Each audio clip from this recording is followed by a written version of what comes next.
Tonight, I'm going to be playing Best Jeanist for my local store championship, and I really want to show you guys this list because I believe that Punisher's Beam from the recent Trigun Stampede Challenger deck has really given this character a massive upgrade. Let's look at why before we jump into the rest of the list. Best Jeanist is a very complex 7-hand size character, 19 health. If you make one mistake with this character, you likely just die. He gets this top response: once per turn, discard one card. After an attack is blocked, you get to add one attack from your rival's discard pile to their card pool. So if they block your attack, you can stuff their card pool, effectively giving all of your attacks +1 speed. Or if you block their attack, you can clog their card pool, effectively giving all of their cards +1 difficulty. So Best Jeanist is a character who really wants his first attack to be blocked. And that is perfect for an attack like Punisher's Beam, which says if this attack deals damage, destroy one rival foundation.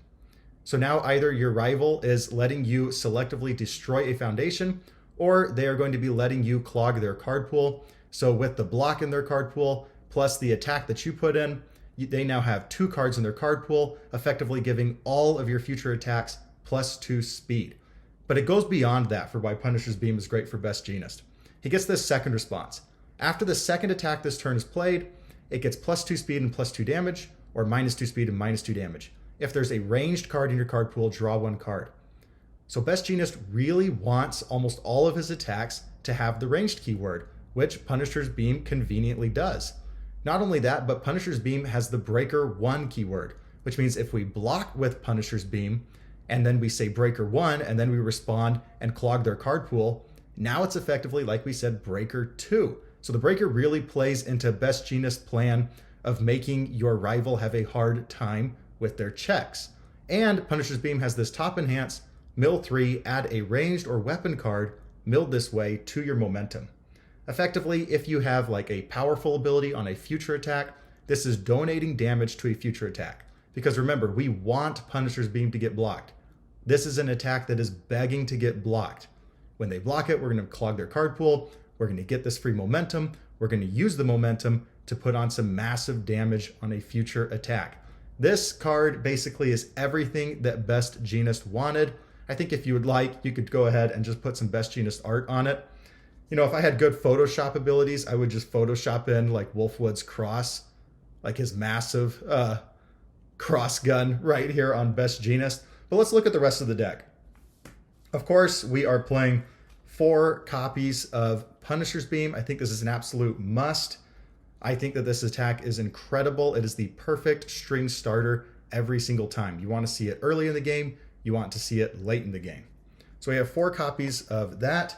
We also have 1 copy of Flamethrower.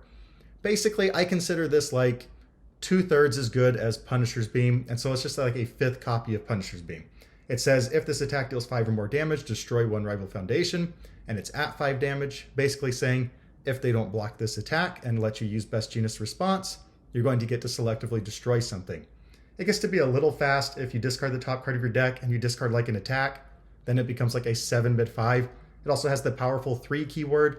So in a pinch, if we really need to, we could use this as a finisher, but it is a 5 difficulty attack. So typically you want to start your string off with it. I like Punisher's Beam a lot more, but you know, we're at a 60 card minimum deck size now. And so 4 copies isn't quite enough. That's just my nice 5th copy. From there, we have 2 copies of Naval Laser Beam. And this is almost always going to be used on defense purely for the Breaker 2. Remember, if we block, we have to block the first attack with Best Jeanist, right? Because this bottom response says after the second attack this turn, and then you have to have a ranged card in your card pool. We need to block the first attack with Best Jeanist, and we need to block with a ranged card. And then we can use Naval Laser Beam, which is ranged. We can say Breaker 2, clog their card pool. Now it's like Breaker 3, and all of their cards have +1 difficulty. Just an incredibly powerful defensive piece. It is a set 1 card, and set 1 rotates soon, but it's very easily replaced by Cheerful Uppercut. You do lose the ranged keyword, but it's at least something, and now you get to clog your rival card pool twice. For now, though, while set 1 is here, I prefer Naval Laser Beam. By the way, that's something really good about this deck is I'm hardly playing any set 1 cards, and the set 1 cards that I am playing are very easily replaced. Okay, from there, we have 3 copies of Twisting Azure Inferno, maybe the most broken attack in the game. And if we play this attack as our second attack, we can respond with Best Jeanist to give it +2/+2, making it a 6 mid 6. From there, we can use any foundation we like to give it +1 damage. We have a lot of foundations that give damage. I'll show my favorite one to use on Twisting Azure Inferno real quick. Let's see, it's in my 1-diff slot. Here it is, Styling Bakugo. This is my favorite one to use. It says, commit, your ranged attack is +1 damage. If it's not blocked, add the top card of your rival's discard pile to their card pool. So, we assume we led Punisher's Beam. Now they've blocked Punisher's Beam, we respond with Best Jeanist. Now they have 2 cards in their card pool. Now we use Twisting Azure Inferno, respond for the +2/+2, commit Styling Bakugo, now it's at 7 damage. Now we say, hey, your rival, your checks get -1, my checks get +1. Effectively, all of my attacks get 1 speed, and this doesn't count towards progressive difficulty. If you block it, then you just had to commit a lot of resources to block a 6 speed attack, and now you have 3 cards in your card pool with -1 to your checks. Basically, all of my moves now are getting +4 speed. If you don't block it, well, same thing. You're going to have 3 cards in your card pool thanks to Styling Bakugo and -1 to your checks. This card is insanely strong as our second attack. We really don't want to see it other than our second attack because that's the only time we can reliably get it to the 7 damage marker to really get that top enhance off. But it's so key to a lethal attack string that I have it at a 3 of because I pretty much always want to see it. But I just want to see 1. From there, we have 4 copies of Provisional Pursuit. This is a 3-high-5 combo, draw 1 card, seal 1 rival foundation. I don't have a lot of ways in this deck to really interact with my opponent's stage other than Provisional Pursuit. So using this, we can seal their best foundation. I suppose we do have Punisher's Beam, but most of the time we want them blocking this. We're not actually going to be getting the selective destruction. So from here we can seal, we can draw a card. If we play it as our second card, it's a 5-high-7. If we go like Punisher's Beam into Twisting Azure into Provisional Pursuit, remember, they will have like 3 cards in their card pool and -1 to their checks, effectively giving this 4 speed. So it kind of overcomes that 3-high number, but there is no doubt that it's really slow. But the draw, the low block, the sealing, it's just too key to the deck to not run at a 4 of. Okay, 2 copies of Instant Shining Flash. This isn't super key to the deck, but it's nice to have as like a third or fourth attack when we just need to get -1 difficulty to our next attack to play 1 more. We get this flip 1 foundation. The next card you attempt to play is -1. It's also this nice 1 low block. And when we play this card, we discard a rival momentum. Just a nice utility card. It's not like ultra key to the deck, but it never feels bad to have. From there, I've got 3 copies of Stylish Threads. This is a card that when I was giving my snap grades for Jetburn, I probably gave this like a C+ or B-. And that doesn't mean that it's a bad card. In Universus, we have very few bad cards. We have niche cards and then super playable cards by everybody. Stylish Threads is just a more niche card. In this deck, it really, really works. And we need the 3 copies of it because it's serving 3 critical functions to this deck. Number 1, it is a ranged high block. It is our only ranged high block in the deck. And remember, Best Jeanist wants to block our rival's first attack with a ranged card. So we have to have some ranged high blocks. And this one is not bad with the 2 high block. Number 2, it is a 4 difficulty attack with the powerful 3. Remember, we're getting momentum from Punisher's Beam, and we need to be able to donate that for damage on a future attack. So this is a really nice finishing attack. Number 3, it has this super powerful Deadlock Enhance. Add 2 cards from your rival's discard pile to their card pool. That's insane. And it plays really well into that first enhance of this attack cannot be blocked by copies of cards in your rival's card pool. Now, a really easy way to defeat Best Jeanist is simply to build into Deadlock. And then you don't care about having your card pool clogged, right? Either on defense or on offense, you have the foundation base to fight through it. Well, so we need some sort of deadlock threat to where our rival does not want to build into Deadlock, and Stylish Threads is that. If we find this, it's the way we're going to be able to break through a massive wall. So even though not a huge fan of the attack, Listen, if we had a better replacement, I would love to replace it, but it's pretty critical at a 3 of right now. And then we have 2 of fiber web combo. It combos with ranged, and then it gets throw. We discard a card from our rival's card pool, and we get damage equal to the difficulty. Assuming we used Best Jeanist to put a 5 difficulty attack in their card pool, this is going to be a 4 low 8, and we can give it throw. And then we can just stack damage on it with our foundations. It feels really, really good, but the combo requirement is pretty high. It doesn't feel good as a starter.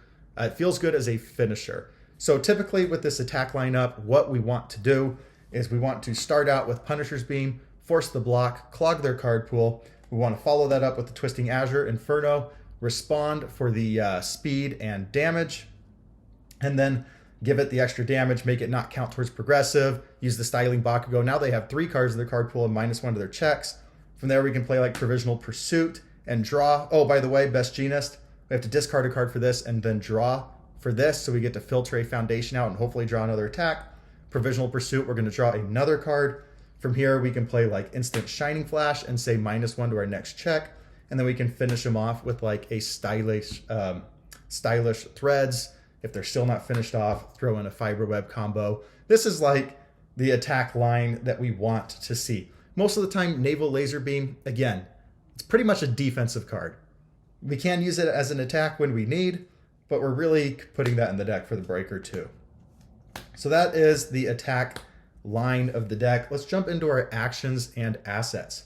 One of the reasons that I'm so excited to play Best Jeanist tonight is that he plays this action maybe the best out of everybody for 2 big reasons. Number 1, Hero's Upbringing is an action that when it works, it's incredible.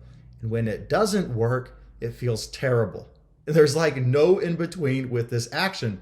You get to destroy a foundation after your rival plays the same ability on the same card for the second or greater time this turn, seal their character. So a lot of times on defense, this can save you from extremely aggressive characters. And then on offense, this can really help you punch through those extremely defensive characters. The reason it works in Best Jeanist is that when we don't want it in our hand, we can simply use Best Jeanist to discard it from our hand and then draw something else. So it doesn't feel that bad. We'll just discard it and draw something else. Number 2, it has the ranged keyword. So if, for example, we lead Punisher's Beam, we use this to seal their character, then we can still go fiber web combo and get the combo off. And it's a ranged ranged card for Punisher's Beam. You'll see I'm playing I'm playing 4, 7, I'm playing 9 cards with the ranged or weapon keyword that are not attacks. So this mill 3, put a ranged or weapon card in our momentum, almost always goes off. And for those 2 reasons, Hero's Upbringing feels really good in this character. It never really feels bad to have in your hand unless you just happen to draw 2 of it. But you kind of have to play 3 copies so that you can have this bottom enhance online when you need to seal all the cards in their card pool and momentum. So 3 copies of Hero's Upbringing. This is an action that I've been wanting to play for a long time. Just hadn't quite found the character to do it, and Best Jeanist is probably the perfect one. From there, 1 copy of Showdown. This goes really well with Best Jeanist on hurting our opponent's checks and not letting them be able to pass, 3 or 4 attacks worth.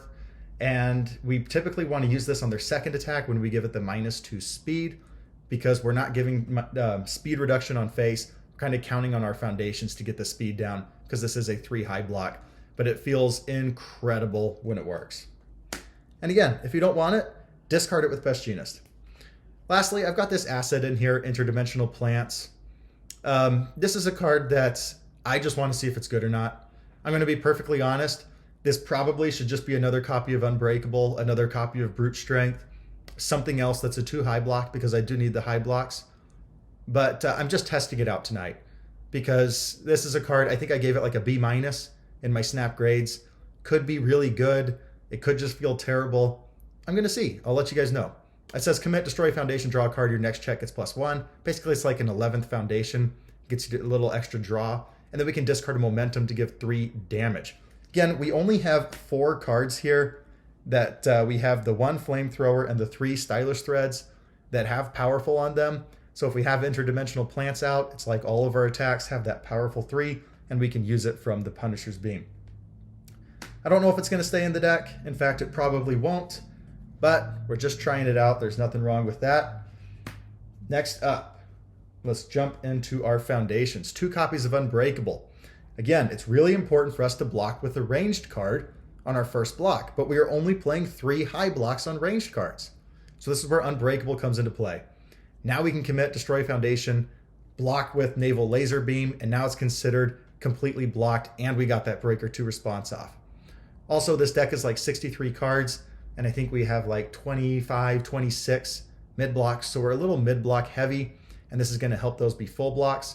We can also use that momentum to stop our rival from destroying or flipping or removing cards in our stage. Doesn't come up that much, but when it does, I'm telling you guys, it's huge.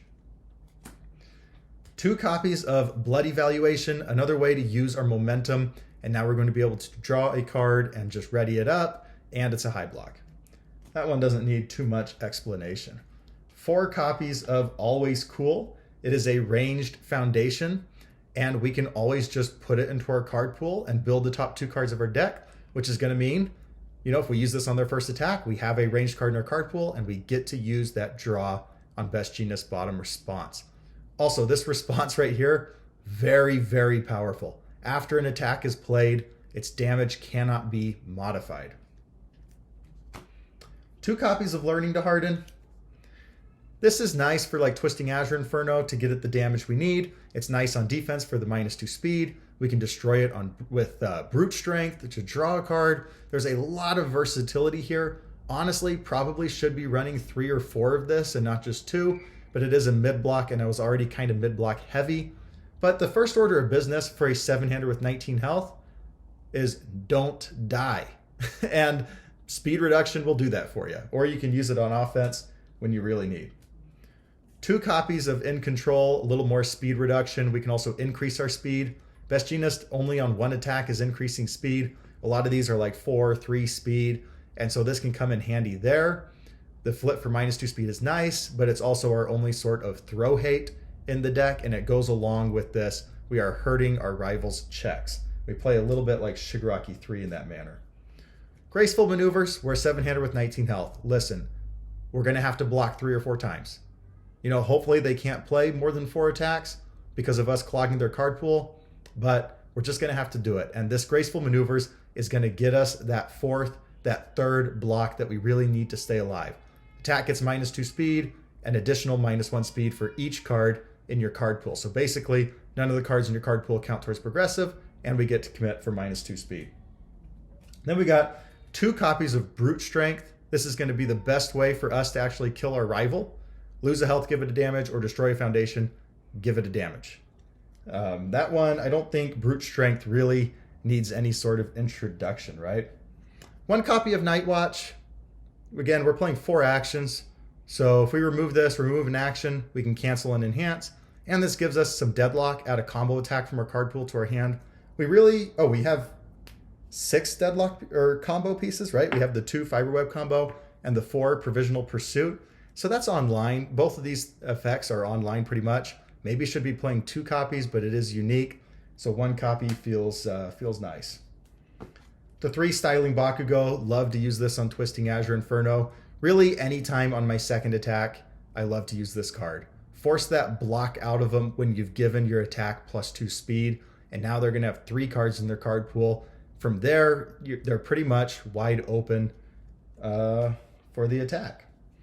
3 copies of Struggling with Studies. You know, we're going to be able to grab our foundation back to our hand.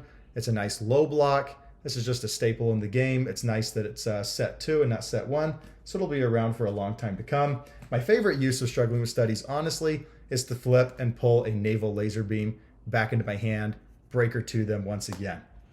That's the nice thing about Struggling. It doesn't have to be a foundation. You can pull any attack or any action, any card that you want back into your hand.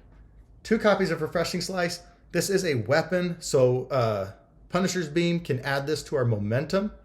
Also, we can discard a momentum, ready this, force our rival to commit a foundation. This is going along with Best Jeanist game plan of making our rivals' checks terrible. 2 copies of Snack Time.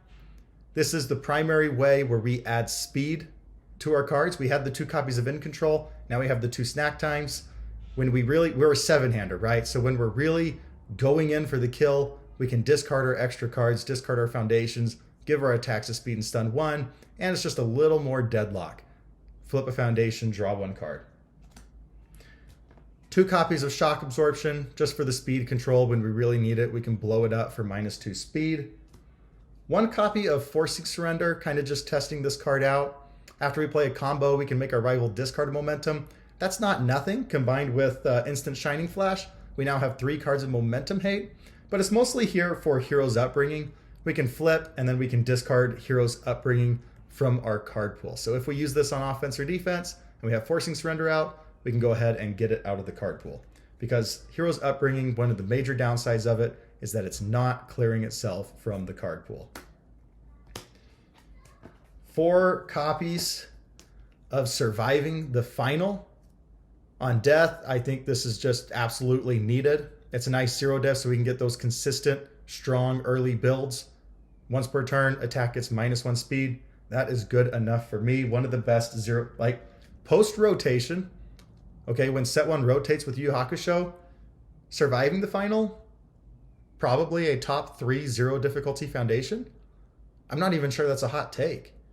Maybe basic training is a little better, but I definitely think this is one of the best in the game, especially post set 1 rotation. Let's see, I'm running out of room here for my foundations. Then I've got 2 copies of Tight-Lipped. Flip a foundation, your attack gets +1 damage, and it's a 1 mid-block. Probably should be playing 3 copies, but 2 feels fine for now. So on your lethal attack string, you flip with Tight-Lipped, and then you destroy it with Brute Strength for the other damage. And so now that face-up committed foundation that you weren't going to use anymore, between the 2 of these, you just gave your attack 2 damage. And then finally, our last card in the deck, 1 copy of Syndicate Target. It's a low block, 6 check, doesn't do anything in your stage. You can destroy it with Brute Strength. You can destroy it with Unbreakable. You can flip it with Tight-Lipped. It's not a big deal that it's not doing anything. It is a 0 low block that you can pull back into your hand with Struggling with Studies. So if you're playing a Mirio who's making everything low, hey, maybe you side in a few more of these and you just pull them back so that you can get those consistent low blocks. So that's the deck. Most of the foundation base is really focused on defense because we're a squishy 7-hander with 19 health. But we do have a few things like the Snack Time, the Brute Strength, the Tight-Lipped, to where we can add damage because we're going to be stringing out like crazy. One of the best things about Best Jeanist is that over a turn cycle, he sees 9 cards. You're discarding a card and you're drawing a card, but you're seeing 9 cards over a turn cycle. This can hurt you on defense a little bit because it hurts your ability to sculpt, because now you have maybe you held 3 cards and you want all 3. But in order to use this top response, you're going to have to ditch 1 and then draw something random. But it also helps you on your turn that you can destroy, you can discard that foundation, discard your hero's upbringing, and then hopefully draw an attack instead. So it's one of his biggest weaknesses, but it's also one of his biggest strengths. Then from there on my sideboard, at the moment, I've just kind of got some random things in here. Twisted Love is if my opponent is playing a charged deck. This is incredible speed control. I've got the one number 5 pro hero. Maybe this should be mainboarded. I've got a few Stalking Her Praise, another in control if they're a throw deck, some fashion icons if I need some resets, and some desperate struggles if I need damage resets. Currently, that's my sideboard. Haven't really put a lot of thought into my sideboard, but I might as well have something. Even though this is the first time I've played this deck, I played it a little bit on like Tabletop Simulator, but the first time I played this deck at locals, it's still worth it to at least put together a sideboard and give yourself a chance to make between game adjustments. But I haven't really put in too many like major adjustments. I'm not switching my character or switching my attack lineup. But that is the deck. I really think this card, Punisher's Beam, has given this character a massive upgrade, and I think I'm going to have a lot of fun playing Hero's Upbringing for the first time. I'm hoping that I can have a cool story where this really wins me a round or wins me a game. Honestly, tonight I'm just excited to not be playing Hawks. I've played like nothing but Hawks for the last several hundred games pretty much of universes that I've played, and I'm going to be playing them for the HLC. I'll be giving an update soon. But right now, tonight, it's my last locals before leaving for Orlando. Just want to go out there and have a really fun time, play a deck that can take advantage of a challenger deck card, and Best Jeanist, a character that I've had my eye on for a long time because he just feels like me. He feels like a character that I would love. We're clogging our opponent's card pool. We're playing heavy control.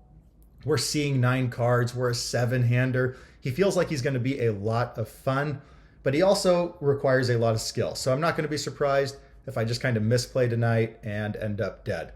No matter what, I'm going to have a lot of fun. If you follow me on Twitter or X, as we now know it, thanks to Elon Musk, then I will give you an update on how I do tonight. If you have any suggestions for me before I go and play, let me know and go ahead and drop those in the comments. That is going to do it for me, guys. Thank you so much for watching. If you haven't yet, go ahead and hit the like and subscribe button below this video. I'll see you next time.